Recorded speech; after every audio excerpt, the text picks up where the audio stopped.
mga kato, ngayon magagawa ko yung isang design ng order ng customer. Ngayon lalagay ko na sa isang acrylic kasama yung foam.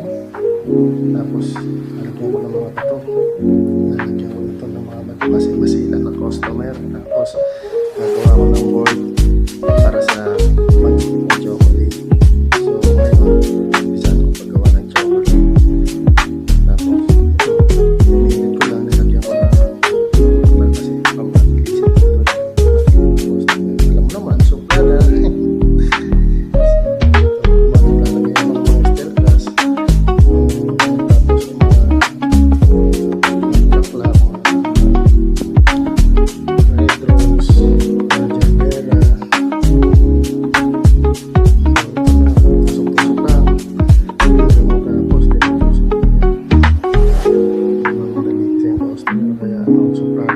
Alam mo naman, sa Saudi, mga forever customer gustong maganda.